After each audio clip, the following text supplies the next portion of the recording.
മകളുടെ ആ സംസാരം കേട്ട് ആ അമ്മയുടെ ചങ്ക് തകർന്നു പോയി. ഒരിക്കൽ പോലും ഒരു മകള് ഒരമ്മയോട് പറയാൻ പാടില്ലാത്ത വാക്കുകളാണ് ആ മകൾ അമ്മയോട് പറഞ്ഞത്. ആ അമ്മ ആ മകളെ അതുപോലാണ് വളർത്തിയത്. ഒറ്റപ്പിലാക്കലെ ജോണിക്കുട്ടിയും സൂസന്നയും നല്ല അധ്വാനികളായിരുന്നു. അവർക്കൊരു കുഞ്ഞു വീടേ ഉള്ളൂ. എങ്കിൽ അതിനകത്ത് സന്തോഷമായിട്ടാണ് അവർ കഴിഞ്ഞത്. അവർക്കൊരു മകളുണ്ട്. മകളെ അവരെ കൊഞ്ചിച്ചും ലാളിച്ചുമാണ് വളർത്തിയത്. എന്നാൽ അങ്ങനെ ഇരിക്കുമ്പോഴാണ് ജോണിക്കുട്ടിക്ക് ഒരു നെഞ്ചിനകത്ത് വേദന ഉണ്ടായി ജോണിക്കുട്ടി മരിച്ചു പോകുന്നത്. അതിനോടുകൂടി സൂസന്നയുടെ ആ ജീവിതം പിന്നെ മാറി മറിയുകയായിരുന്നു. ജോണിക്കുട്ടി ഉണ്ടായിരുന്നപ്പോൾ വീട്ടിലെ കാര്യങ്ങളൊന്നും യാതൊരു മുടക്കമില്ലാതെ പോകുമായിരുന്നു. എന്നാൽ ജോണിക്കുട്ടിയുടെ മരണത്തോടു കൂടി വീട്ടിലെ കാര്യങ്ങൾ ആകപ്പാടെ ബുദ്ധിമുട്ടിലായി. വീണ്ടും സൂസന്ന ജോലിക്ക് ഇറങ്ങി. സൂസന്നയ്ക്ക് ഒരു ആഗ്രഹമേ ഉള്ളൂ, മകളെ പഠിപ്പിക്കണം, നല്ല ഒരു നിലയിലെത്തണം. സൂസന്ന ചെറുപ്പമായിരുന്നു. പല വിവാഹാലോചനയും വീണ്ടും സൂസമ്മയ്ക്ക് വന്നു. എന്നാൽ സൂസമ്മ അതിനൊന്നും സമ്മതിച്ചില്ല. സൂസമ്മയുടെ ആ വീട്ടുകാർ സൂസമ്മയ്ക്ക് പല ആലോചനകളും കൊണ്ടുവന്നു. തന്നെയല്ല, സൂസമ്മ കാണാൻ നല്ല സൗന്ദര്യവതിയാണ്, അപ്പോൾ ആർക്കും ഇഷ്ടപ്പെടും. എന്നാൽ സൂസന്ന പറഞ്ഞത്, എനിക്ക് ഇനിയൊരു വിവാഹം വേണ്ട, എനിക്ക് എൻ്റെ മകളെയും വളർത്തി എനിക്ക് കഴിഞ്ഞാൽ മതി. അതിനുവേണ്ടിയാണ് സൂസന്ന കഷ്ടപ്പെടുന്നത്. മകളെ നല്ല രീതിയിൽ പഠിപ്പിക്കണം, മകളെ ഒരു ഡോക്ടറാക്കണം. അതിനാണ് സൂസന്ന കഷ്ടപ്പാടുകളെല്ലാം കഷ്ടപ്പെടുന്നത്. നല്ലൊരു സാരിയോ നല്ലൊരു ചെരുപ്പോ നല്ലൊരു ഫോണോ ഒന്നും സൂസന്നയ്ക്കില്ല. കാരണം അതൊന്നും വാങ്ങിക്കാനുള്ള നിർവാഹമില്ല. കാരണം പൈസ ഉള്ളത് സ്വരൂപിച്ച് മകളെ പഠിപ്പിക്കണം, ആ ഒറ്റ ചിന്ത മാത്രമേ ഉള്ളൂ. മകൾ കോളേജിലായി കഴിഞ്ഞാൽ മകളുടെ ജീവിതങ്ങളൊക്കെയും പിന്നെ വ്യത്യാസങ്ങളായി. കോളേജിലെ മറ്റുള്ള പണക്കാരും മക്കളൊക്കെയും നടക്കുന്ന രീതിയിൽ കൂടിയും അവരുടെ രീതികളൊക്കെയും കണ്ട് ഈ മകൾ പലപ്പോഴും വീട്ടിൽ വന്ന് അമ്മയോട് പരാതി പറയാറുണ്ട്. എൻ്റെ കൂടെ പഠിക്കുന്നവർക്കൊക്കെ എത്ര പൈസ അവരുടെ കയ്യിലുണ്ട്, അവർ നല്ല വസ്ത്രങ്ങൾ ധരിക്കുന്നുണ്ട്, അവർക്ക് നല്ല ഫോണുണ്ട്, അവർ നല്ല ആഹാരമാണ് കഴിക്കുന്നത്. അന്നേരം ഈ അമ്മ പറയും, മകളെ, മോളെന്തിനാണ് പ്രയാസപ്പെടുന്നത്? അവരൊക്കെ കാശുള്ളവരല്ലേ, അമ്മയുടെ ഈ കാശില്ലല്ലോ. നിന്നെ വളർത്തുവാൻ വേണ്ടിയല്ലേ അമ്മ ഈ കഷ്ടപ്പെടുന്നത്. നിൻ്റെ പപ്പായ ഉണ്ടായിരുന്നെങ്കിൽ ഒരിക്കൽ പോലും നമുക്ക് ബുദ്ധിമുട്ടുണ്ടാകില്ലായിരുന്നല്ലോ. ഇപ്പം ഞാൻ തന്നെയല്ലേ ജോലി ചെയ്യുന്നത്, അതിന് കിട്ടുന്നതല്ല അവളോ. ഈ സൂസന്ന കട്ടപ്പണിക്ക് കട്ടച്ചൂളയിൽ പോവും. ജോണിക്കുട്ടിക്ക് അതുതന്നെയായിരുന്നു പണി. അപ്പം രണ്ടുപേരുടെയും കൂടെ അധ്വാനം ഉണ്ടായിരുന്നപ്പോൾ വീട്ടിലെ കാര്യങ്ങളൊക്കെയും സുഖമായിട്ട് നടക്കുമായിരുന്നു. മകളുടെ ഈ ആവശ്യം കാരണം പല സമയത്തും മകൾ അമ്മയോട് പറയും, അമ്മ ഇച്ചിരി വൃത്തിയായിട്ടൊക്കെ നടക്കണം, എനിക്ക് പേരുദോഷം ഉണ്ടാക്കരുത്. അങ്ങനെയൊക്കെയും പറയുന്ന സമയത്തൊക്കെ ഈ അമ്മ നെഞ്ച് ഉരുകുകയാണ്. തൻ്റെ മകളിൽ നിന്ന് ഇങ്ങനെ സംസാരങ്ങളും മകളിൽ നിന്നുള്ള പെരുമാറ്റങ്ങളൊക്കെയും വന്നു കഴിഞ്ഞാൽ എങ്ങനെ സഹിക്കും? ഒരമ്മയ്ക്കും താങ്ങുവാൻ സാധിക്കത്തില്ല.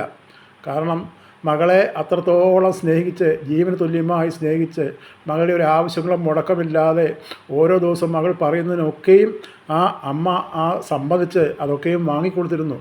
ആ സമയത്തൊക്കെ ഈ അമ്മയുടെ വയറ് തുണി മുറുകി കൊടുത്താണ്. കാരണം അരപ്പട്ടിണി എന്ന് പറയണം. മകൾക്ക് ആഹാരത്തിലൊരു ബുദ്ധിമുട്ടും വരരുത്, മകൾക്ക് വേണ്ടുന്നതൊക്കെയും വാങ്ങിച്ചു കൊടുക്കും.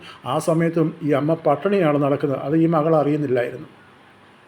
അങ്ങനെ ഓരോ ദിവസങ്ങളും ആവശ്യങ്ങളുമായിട്ട് മകൾ കടന്നു വരും. മകൾ പറയുന്നു, കോളേജിൽ പഠിക്കുന്ന എൻ്റെ കൂടെ പഠിക്കുന്നവർക്ക് നല്ലൊരു ഫോണുണ്ട്, നല്ല ഫോണുകൾ എല്ലാവർക്കും ഉണ്ട്, എനിക്കെന്തോ ഒരു പൊട്ട ഫോൺ, അതുകൊണ്ട് എനിക്കൊരു ഫോൺ വാങ്ങിച്ചു തരണം. അപ്പോൾ അമ്മ പറഞ്ഞു, മോളെ, ഇപ്പോൾ ഒരു ഫോൺ വാങ്ങിക്കുകയാണെങ്കിൽ എങ്ങനെയായാലും ഒരു 10,000, 15,000 രൂപയൊക്കെയാണ്. അമ്മയുടെ കയ്യിൽ ഇപ്പില്ലല്ലോ. നീ പഠിച്ച് നീ ജോലി ചെയ്ത് നിനക്ക് ശമ്പളമൊക്കെ ആയി കഴിയുമ്പം നിനക്ക് ഇഷ്ടമുള്ള കാര്യങ്ങൾ നിനക്ക് വാങ്ങിക്കത്തില്ലയോ? അതൊക്കെ അങ്ങനെ പറഞ്ഞു.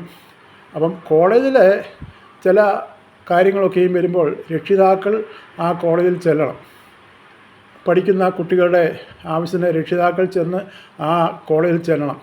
അങ്ങനെ ഇരുന്നപ്പോഴാണ് ആ കോളേജിലെ രക്ഷിതാക്കൾ എല്ലാം കൂടെ സംഗമിച്ച് കുട്ടികളെക്കുറിച്ചുള്ള വിവരങ്ങളൊക്കെ അധ്യാപകർ പറയുവാൻ വേണ്ടി എല്ലാ രക്ഷിതാക്കളെയും അറിയിച്ചു.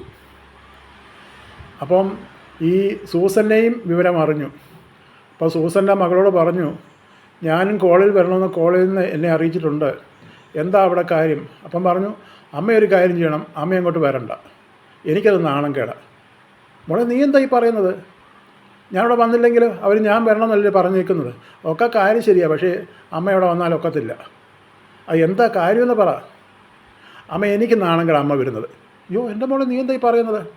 അമ്മ വരണ്ട. അമ്മ ഈ കീറി പറഞ്ഞ സാരിയും ഈ കിഴിഞ്ഞ ചെരുപ്പും ഒക്കെ ഇട്ടൊരു വല്ലാത്ത രീതിയിൽ അവിടെ വന്നു കഴിഞ്ഞാൽ മറ്റുള്ള കുട്ടികളുടെ മുഖത്ത് നോക്കാൻ എനിക്ക് നാണം കേടാ. തന്നെയല്ല, അവിടെ പഠിക്കുന്ന കുട്ടികളൊക്കെയും കാശുള്ള വീട്ടിലെ കുട്ടികളാണ്. അവിടെ അപ്പനും അമ്മയൊക്കെയും അവിടെ കാറയിലൊക്കെ വരുന്നത്, ബൈക്കിലും കാറയിലും ഒക്കെ വരുന്നത്. അമ്മ ഇവിടുന്ന് ഒരു പന്നക്കുടയും ചൂടിക്കൊണ്ട് കിളുന്താന്ന് പറഞ്ഞുകൊണ്ട് നടന്നു കഴിഞ്ഞാൽ എനിക്കത് പോരായ്മയാണ്. അതുകൊണ്ട് അമ്മ അങ്ങോട്ട് വരാതിരിക്കുക, അതാണ് നല്ലത്. അത് കേട്ടാ ആ സൂസനയുടെ നെഞ്ച് തകർന്നു പോയി. തൻ്റെ മകൾക്ക് വേണ്ടി ജീവിച്ച, തൻ്റെ മകളുടെ ഇഷ്ടങ്ങളെ സാധിച്ചു കൊടുത്തു, താൻ പട്ടിണി കിടന്നും ആ മകൾക്ക് വേണ്ടി ജീവിച്ച ആ ജീവിതം ഒരു മകളിൽ നിന്നും ഒരു അമ്മ കേൾക്കാൻ പാടില്ലാത്ത കാര്യമാണ് ആ മകളുടെ വായിൽ നിന്ന് വന്നത്. എങ്ങനെയാണ് സഹിക്കുന്നത്? തൻ്റെ മകളിൽ നിന്ന് ഇങ്ങനെ ഒരു വാക്കൊരിക്കൽ പോലും പ്രതീക്ഷിച്ചില്ല. ഞാൻ അവിടെ സ്കൂളിൽ ചെല്ലുന്ന അവൾക്ക് നാണം കേടാണെന്ന് പോലും. മകൾ ഇതെല്ലാം പറഞ്ഞിട്ട് അവൾ സ്കൂളിലേക്ക് പോയി. എന്നാൽ അന്ന് സൂസന്ന ജോലിക്ക് പോയില്ല. അവൾ ആകപ്പാടെ പ്രയാസപ്പെട്ടു, ആകപ്പാടെ വേദനിച്ചു. അവിടെ നെഞ്ച് പൊട്ടിപ്പോയി. എന്ത് ചെയ്യും? എൻ്റെ മകളിൽ നിന്ന് ഇങ്ങനെയൊരു കാര്യമുണ്ടായല്ലോ. ഇനി ഞാൻ എന്തിനാണ് ജീവിക്കുന്നത്? ഇനി മകൾക്കൊരു ജോലി കിട്ടി അവളൊരു ഉദ്യോഗസ്ഥയായി കഴിഞ്ഞാലും എൻ്റെ അനുഭവം ഇങ്ങനെ തന്നെയായിരിക്കും, അല്ലാതെ വേറൊരു രീതിയിൽ കൂടെ വരാൻ സാധ്യതയില്ല. അതുകൊണ്ട് വേറൊന്നും ചിന്തിച്ചില്ല. അവൾ അവിടെ ഇരുന്ന കീടനാശിനി ഉണ്ടായിരുന്നു. അവൾ അത് എടുത്തുകൊണ്ട് ആ മുറിക്കകത്തേക്ക് കയറി. 4 മണി കഴിഞ്ഞപ്പോൾ മകൾ വന്ന് കതകിൽ മുട്ടിയപ്പോൾ കതക് തുറന്നു പോയി. ചെന്ന് കണ്ടത് അമ്മ കട്ടിലിൽ മരിച്ചു കിടക്കുന്നതാണ്.